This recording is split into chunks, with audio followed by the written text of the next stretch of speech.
Welcome to A Twice Told Tale, the retelling of Tanach in the Aggadah, Episode 1. If you find the material here interesting, I hope you'll consider sharing it with a friend. By way of introduction, we discuss how to define, or really not to define, Aggadah in contrast to halacha. We then hone in on a special case of Aggadah, story qua story. Finally, we offer our first concrete example of an Aggadah which sees a current story taking place during the times of the tannaim and amoraim as being a recreation or in parallel to an earlier story from Tanach. We use the example of the sun standing still for Nakdimon ben Gurion and Yehoshua to illustrate what will be a recurring pattern in this series. Thanks for joining us, and I hope you enjoy. Okay, so what's this series all about? So the series is called A Twice Told Tale. Scared. And I thought that I was original in this title. I found a Hebrew academic Talmud, like Aggadah work, that they translate the title in English as A Twice Told Tale. That's not what the actual Hebrew is, so I'm going to keep my title. It comes from Shakespeare. So the full quote from Shakespeare's King John is, "Life is as tedious as a twice-told tale, vexing the dull ear of a drowsy man." Now, what I'm going to argue... That's like straight out of Kohelet almost. Sounds like it, right? What I'm going to argue, Pache, the Bard, is that actually the way Chazal retell stories from Tanakh in the Aggadah is a creative reworking of some of the themes from those stories in Tanakh, and that idea of taking a theme, playing with it, reworking it a little bit, and then weaving it back into the work is in music that's called a fugue. So that's really what I think is F-U-G-U-E. Yeah, or a reprise, depending. Yeah. What? A fugue is really like a reprise is when you come back to it like once. I mean, a fugue is really when you take the same elements and repeat them over and over again. But yeah, it probably applies in both. So what I would like to start with is actually an audio quote. So there is a podcast by I don't know if he's a rabbi. He's probably a rabbi. David Bashevkin. He has a podcast called 1840. I don't know if anybody's familiar with.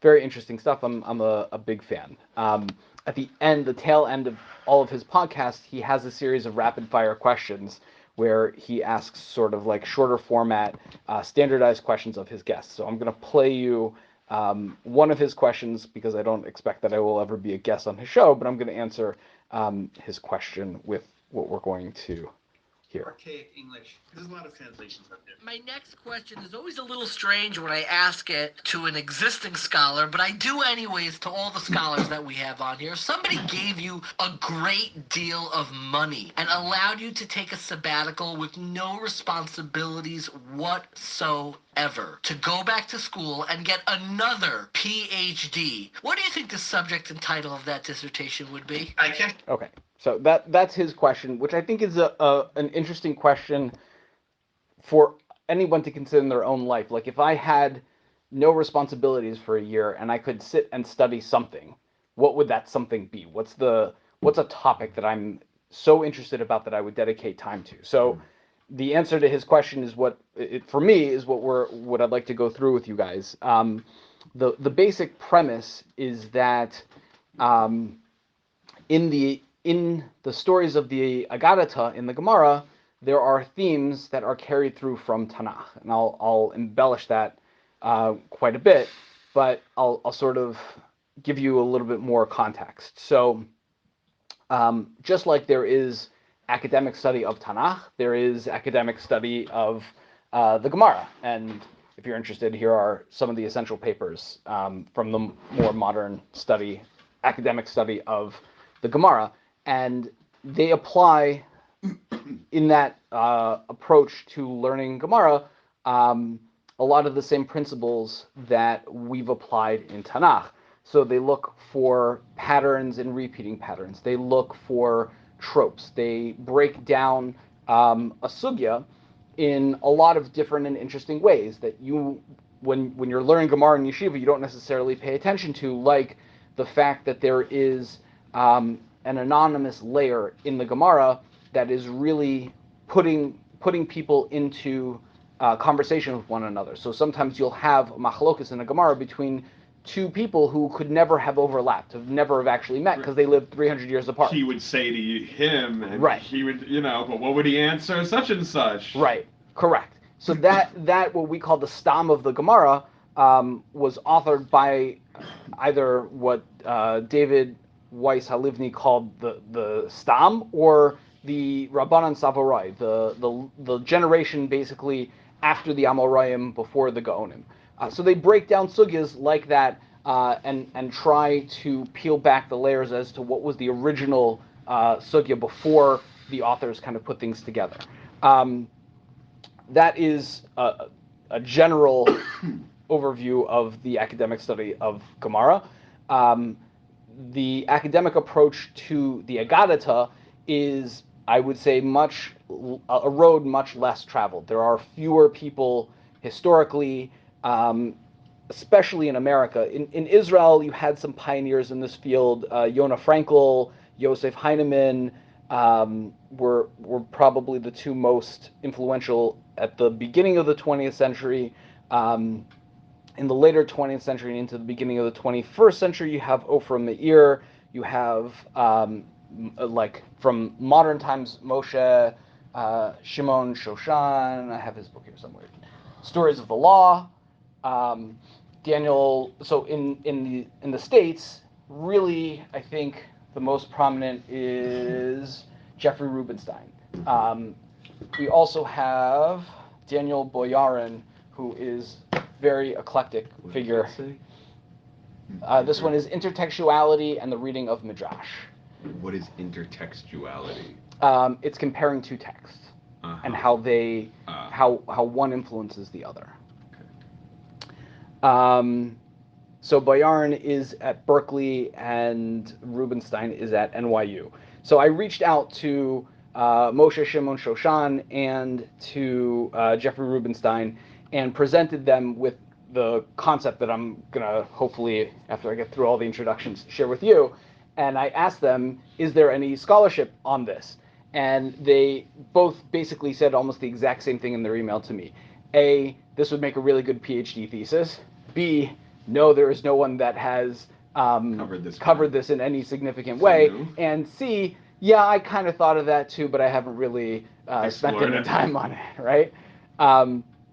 So that's my answer essentially to David Beshevkin, is that I already have two advisors who would sign on for doing this PhD, which God willing one day eventually we'll have an opportunity to do. Okay, so now that the introduction to the introduction is out of the way, we'll start with the actual introduction.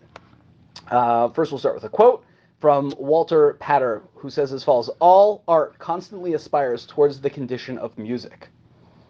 Okay, so the first thing I want to do is break down all aspires towards the condition of music. The condition of music. Yes. Okay. We're going to hold on to that and the concept of fugue all the way till the end, and then I'll pay it off, hopefully. So I want to break down the concept of Aggadah into different categories, and then talk about a special case of one of those categories.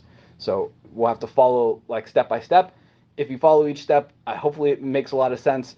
I'll try to go through them quickly so that we can keep it all in our heads at the same time.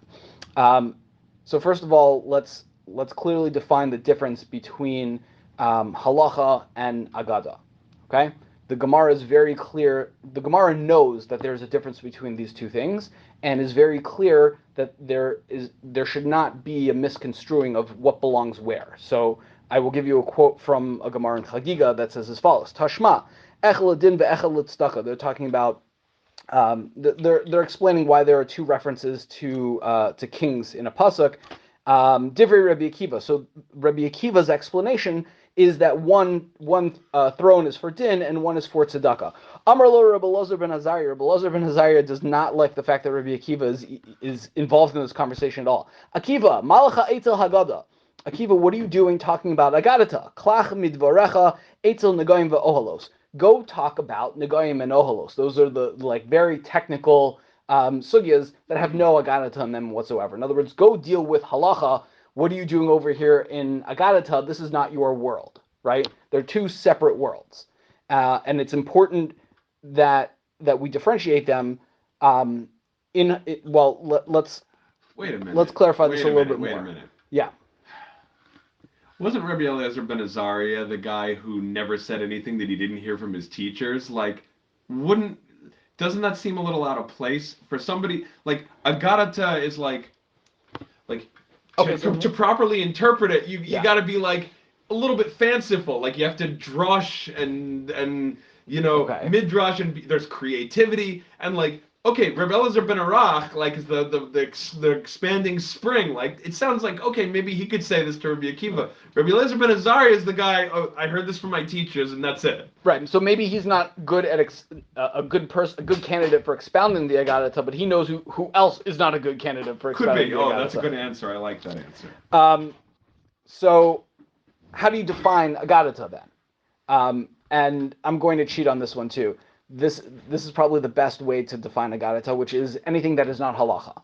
So it's very clear what is yes halacha, right? There's medrash halacha. It's clear in the Gemara. This is a halachic discussion. Anything that is clearly not a halachic discussion will qualify for us as either what I'll call a midrashic or an Aggadic statement.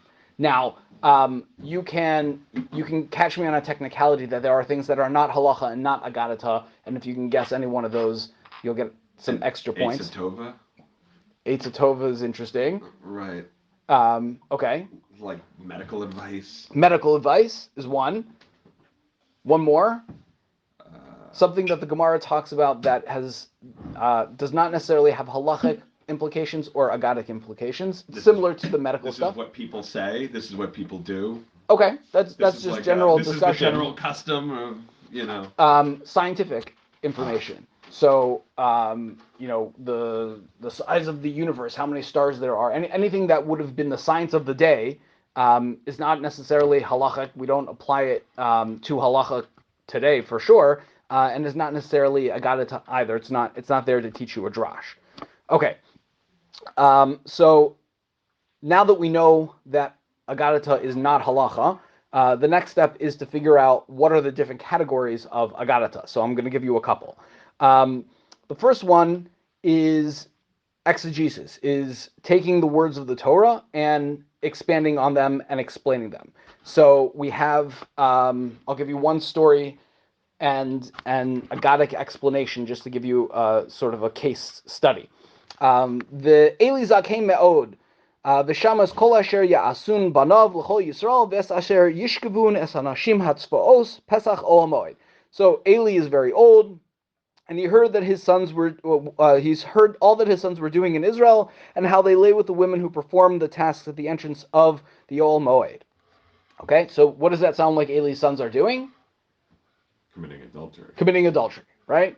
They're laying with women who have come to bring a korban, and they're the Kohanim, so they're the ones on duty. So the Medrash takes this and explains it in a completely different way. Ve'eli zakein ma'od, Gomer, es asher yishkevun, the fact that they're laying with these women, yishkivun is how it's written, ksiv.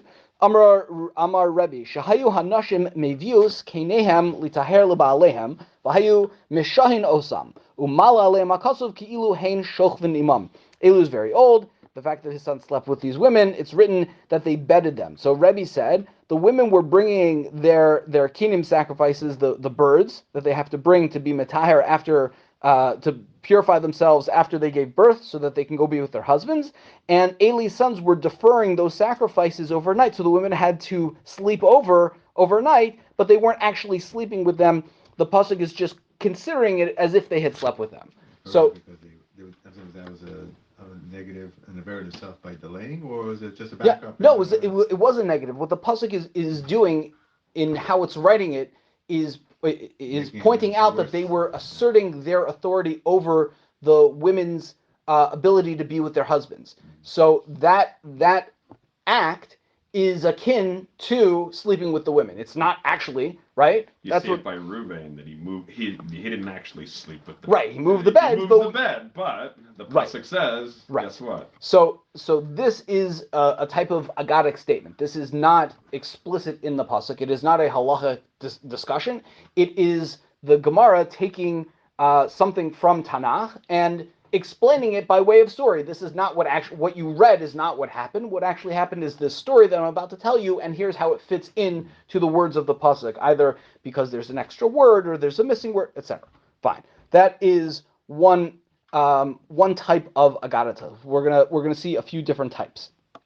The second one is as follows. Where is it? Okay, Bereshis Rabbah. This is something that we saw when we were doing the Bereshis shir. Vayomer Kain el Hevel achi vayi b'yosam basadeh. Right? Kain says to Hevel, and they were in the field, and Kain kills Hevel. Right? And we mentioned. You don't say what they said. Right. We mentioned the Septuagint says that he said Nelech lasadeh, but that's not apparent from the pasuk. So the second, besides case number one, is Medrash explaining the pasuk by telling you a story that fills in or explains what actually happened. And I should actually really back up. There are some basic principles in Medrash and in Aggadah that you will see applied over and over again. Things like always make the bad guys worse and the good guys better, right? So whenever we have an opportunity to find a reason why Esav, let's say, as an example, is a bad guy, did something worse than what it actually says in the pasuk, so the Medrash or the Aggadah will come and tell you all it says is he was doing X, but really he was doing X, Y, and Z. You know, we're going to layer in all these averas. Yes. Yeah, but we have situations where it wasn't like that. So for example, using Esav, by Yishakehu. Like some explain, no, he really was like doing the nice thing. Correct. So you will have times where you'll break the pattern. And you'll have to understand why the Medrash chose to break the pattern. But the pattern that exists is usually when you find good guys, we accentuate how good they are, and when you find bad guys, we accentuate how bad they are. Whether or not that the good guys, we minimize the bad they do, even when the pasuk excoriates them. Correct. So here the good guy is actually Eli, right? So we want to say as little bad about Eli as we can. So we find a way to take the pasuk that says explicitly that Eli's sons were committing adultery, and we minimize that to no, they were not in fact committing adultery. All they were doing was delaying bringing a korban, right? That's why the Medrash is reading it the way it's reading it. So here in this example, the Medrash is not reading anything differently in the pasuk. It's filling in a lacuna. It's filling in absent information. The pasuk says Vayomer Kain el Hevel achiv, and then it doesn't tell you anything. So the Medrash has to show up and say, okay, well, what were they talking about? And it gives you a bunch of examples. Alma hayu medainin amar bo v'nechel kuas ha'olam. I'm not even going to read the whole thing to you. I think you remember this from discussing it before. What were they arguing about? They were arguing about who gets the land versus the movables, the extra sister. Where's the Beis Hamikdash going to be built? Right. All of that is not explicit in the text. And maybe each of you can try to figure out where each person got his idea that this is what the text is, this is what's missing from the text.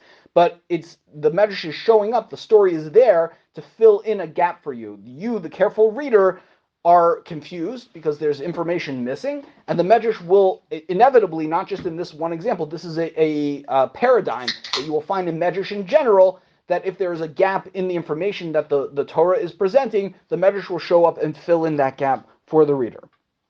Okay, the third category is probably the one that we're most familiar with, which is just stories about the tannaim and amoraim. A great example of that are the Rabbah bar Chana stories. So Rabbah bar Chana is basically the Jewish Sinbad. He's the guy that goes traveling the seven seas and sees all kinds of fantastical things. I'll read one of those stories for you. V'amar Rabbah bar Chana lididi chazoili hahi akrukrata. Akrukata. I knew I was going to get this wrong. Okay. I saw in my travels this frog. Okay, that's what an akrukta is. And there's a play on words over here. Tahava ki akra to hegronia. That this frog, the sound of these two words, akrukata and akra, are similar. So there was a frog who was as big as this fort to Hegronia of the town of Hegronia. How big is the fort of the town of Hegronia? The Akra de Hegronia Kamahave Shisim Bate. It's 60 houses big. So he saw a frog that was 60 houses big, and now we're going to get basically a Chagadia. Also Tanina, a snake came, Bala es Pushkansa. It swallowed up the frog. Right? Asa Pushkansa Uvala Litanina. Sorry. So the Asa Tanina, a snake came, Bala, and swallowed the frog. Asa Pushkansa, I think it's a raven. A raven came, Ubala Litanina, and swallows up the snake. So there's a frog, the frog is eaten by the snake is eaten by the bird, Usolik Yose Beilone. And then the bird goes and flies and lands on the branch of her tree. Techazi Kama Nafish Chele di Ilona. See how strong the branch of that tree must be that it's able to support the bird that swallowed the snake, that swallowed the frog that was as big as this giant fort. Amar Rav Papa Bar Shmuel, Ilo Hava Hasam Lo Himane. Had I not been there and seen it with my own eyes, I would not believe such a thing. So there are plenty of Aggadic stories that are like this. There is Elisha Bar Knafayim is another famous one of this guy whose tefillin turned into a pair of birds. Right. Oh, right. So it's this last category of story qua story, just stories about the Tannaim and amoraim. These are not stories that came from Har Sinai, right? These are things that actually occurred, or are documented in the Aggadah as having occurred. These are the ones that I want to focus in on, not the first two cases of the Aggadah explaining the Torah, but rather just stories as a standalone. Those are the ones that we're going to drill in on. Okay. The assumption, classically, as well as, and everybody that's on the list over here, and there's some really interesting ones to look at, is that these are just stories. Whether true, not true, symbolic, we can get into all of that, but there is no one who looks at these stories as trying to tell or retell stories from Tanakh. And that's going to be my argument, that if we read these stories carefully, a lot of them are taking stories from Tanakh, reworking them into stories that happen to Tannaim and amoraim. Does this make sense? For what purpose? That's going to be the last class. For what purpose? I'm glad you asked that question. Just for the sake of completeness. So, who explains these stories classically? So it starts with, at least as far as I can tell, Rambam is the first one to point out that these stories are not to be read literally. He goes to town on people who read these stories very literally. But that being said, no, not everyone agrees with Rambam. Well, true. So the classical commentaries are really more from the Achronim and even into modern days. So you have Maharal, who in his Be'er Hagola basically goes through all of these Aggadahs and explains how they're conveying symbolic ideas, that there's more there than meets the eye. And he's really trying to defend them against people who are ridiculing these stories and saying they're fantastical, outlandish, they could never have happened. Marsha, who you have in the back of the Gemara, so printed in the Gemara, he will have a section that is explaining the Gemara just the halachic side of the Gemara, and then there is Chidushei Aggadot, where he's explaining the symbolism that's behind these Aggadic stories. The Vilna Gaon, so you might have heard of the book The Juggler and the King. The Vilna Gaon is another one who, beyond just explaining the symbolism, will explain Kabbalistic ideas and how they are being conveyed in these kinds of stories. The same is true with the Ben Ish Chai, Yosef Chaim of Baghdad. Golden Apples is a more recent translation. Rav Kook, I think we have here somewhere Rav Kook on the Aggadah. It's here somewhere. I have to pull it up.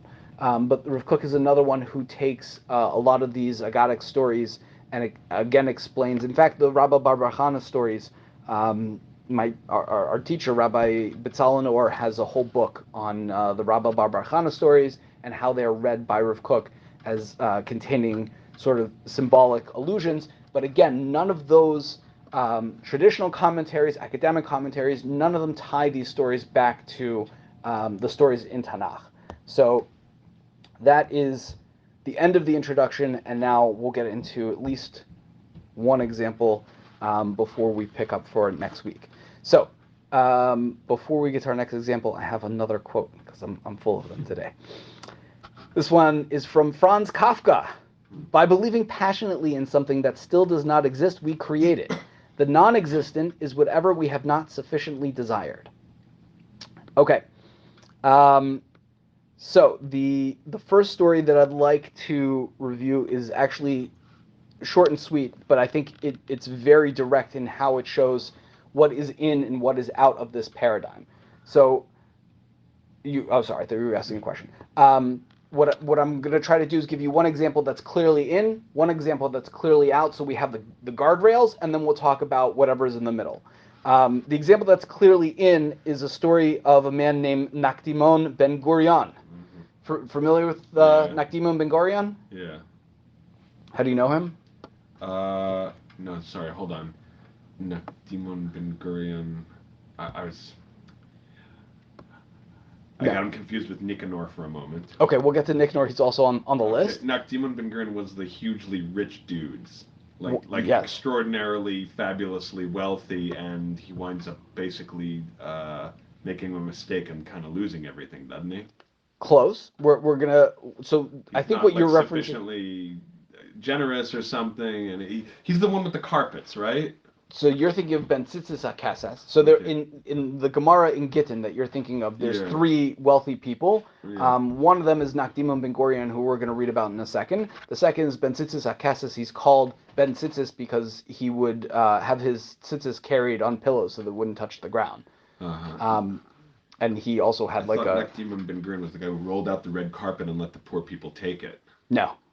Somebody else. Okay, so the story we'll read, there's actually going to be two. One is briefly from Avodah Zarah Chaf Hey Amud Aleph, and then we'll get to the more famous story, which is in Tainus. The Gemara in Avodah Zarah says as follows: Tana Kishem she'amda lo chama Yehoshua, kach amda lo chama Moshe, ula Nakdimon ben Gurion. So just like the sun stood still for Yehoshua, when did the sun stand still for Yehoshua? Right. By pursuing the fleeing army. Shemesh Dom Begivon.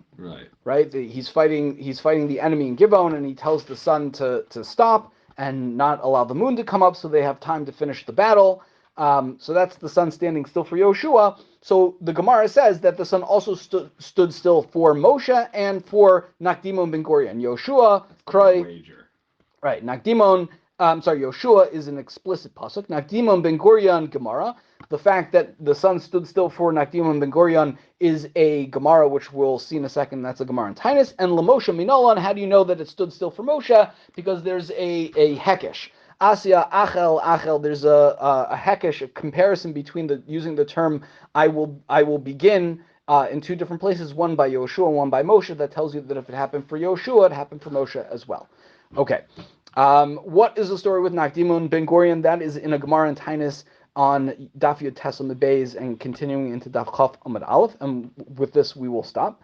Tanu Rabbanan Pam Achas Alu Kol Yisrael LaRegel Yerushalayim. One time, all the Jews came to be Olu LaRegel Yerushalayim V'lo Hayolahem Mayin Lishtos. There was nothing to drink. So Halach Nakdimon ben Gurion Eitel Hegmon Echad Amarlo. So Nakdimon goes to this non-Jewish officer, this hegemon, and he says to him as follows: Halveni shteimasrei ma'ayonos mayim la'oli regolim. Please loan for me 12 ma'ayonos mayim. They translate it as like barrels, I think, talents of that's talents of silver, wells of water, for the ole regolim. V'ani eten lacha shteimasrei enos mayim, and I will pay you back the 12 barrels of water in return. V'im eini nosein lecha, if I won't give it to you, hareini nosein lecha shteimasrei kikar kesef v'kava lo zman. If I don't pay you back by this certain time, then I will give you 12 talents of silver, a tremendous amount of money. Kivan shehigia hazman v'lo yardu geshamim. When the time came and it didn't rain, so b'shachris shalach lo. So the non-Jew sends a note to Nakdimon that morning, and he says, shagarli, send it to me. O mayim o maos. Either send me money or send me water. Sheish lecha biyadecha. Shalach lo, so Nakdimon responds, Adayin yesh li zman, there's still time. Kol hayom kulu shalihu, the whole day is mine. It's not, time hasn't arrived. The tzaharayim shalach lo, so in the afternoon he sends him shagar lo, shagar li o mayim o maos, sheyesh li biadecha. Shalach lo adayin yesh li shos. There's still a few hours left in the day. B'mincha shalach lo shagar li mayim o maos sheyesh li biadecha. Shalach lo adayin yesh li shahus bayom. So he's stalling for time. Liglega love also hedgemon. So this officer starts to laugh at Nakdimon Ben Gurion. He's like, look, that's it, right? The sun is setting. Amar kol hashana kula lo yardu geshamim. The whole year long it hasn't rained. Achshav yardu geshamim. Now all of a sudden you expect in the last, the 11th hour to pull a rabbit out of a hat. Nichnas lebeis hamerchatz besimcha. The hedgemon, the guy, goes into his bathhouse with simcha. Ad sha'adon nichnas b'simcha so lebeis hamerchatz. As he's walking in all happy, Nakdimon nichnas lebeis hamikdash kishu atzuv. Nakdimon walks into the beis hamikdash and he's crestfallen. Nis'atev, he wraps himself. Ve'amad b'tfilan, he's davening. Amar lefanav ribono shel olam. He says, Ribono shalom goli v'yadu lefanecha shelo l'chvodi asisi. Know that I didn't do this for my honor. V'lo l'chvod beis abba asisi. I didn't do it for my family's honor. Ela l'chvodecha asisi. I did it for your honor. Shiyu mayim mitzuyim lo l'regolim. That there should be water for lo l'regolim. Miyad niskashru shamayim ba'avim. Immediately the whole sky fills up with these rain clouds v'yardu geshamim ad shetismolu shtei esrei ma'yanos mayim v'hosiru, until the 12 barrels are filled up with water and there's even extra. They overflowed it.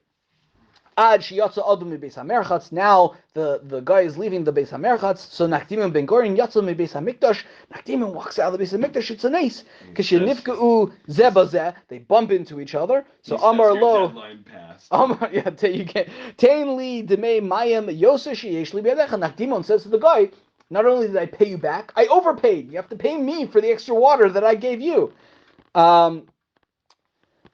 Amar lo, so the hedgemon says back to him, Yodea ani shelo hir ish HaKadosh Baruch Hu es olamo ela bishvilecha. I know that God turned this whole world upside down for you, Nakdimon, but guess what? Ela adayin yeshli pischon peh alecha. I still have a time against you. She'otzi mimcha es ma'osi shekvar shika chama ugeshamim birshusa yadu.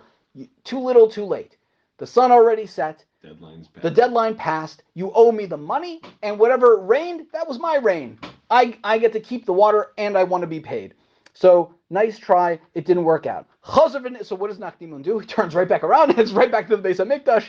One nace is not enough.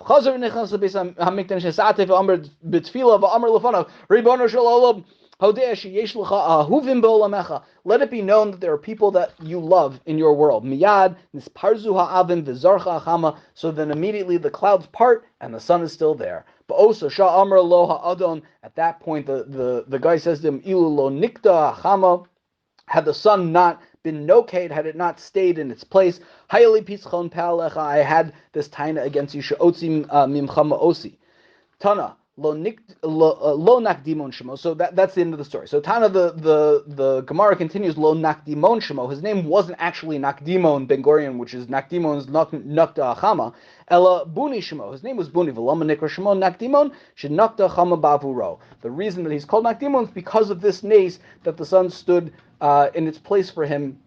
But what we saw from the Gemara in Avodah Zarah is there's clearly a concept of paralleling the story that happens in Tanach, Yehoshua, the sun stands still for, with Nakdimon Ben Gurion, the story that is happening to someone living in the times of the tannaim and amoraim.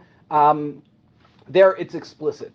The next examples we're going to go through are all not going to be anywhere near as explicit as that. That's sort of the one guardrail is the very explicit one. The next one we'll get to next time is what is out of the box, not included in the pattern that we're going to illustrate. And then everything else will be trying to figure out whether the other examples I'm going to throw at you actually fit the pattern or not. Wow, you made it all the way through to the end of this year. Thank you. These series are a passion of mine, and a lot of effort goes into them. I'd be grateful for your help in spreading the awareness to others. If you're interested in joining us live, getting the notes, or asking a question, please message me on Twitter at Isaacson, ISAACSON. Thanks.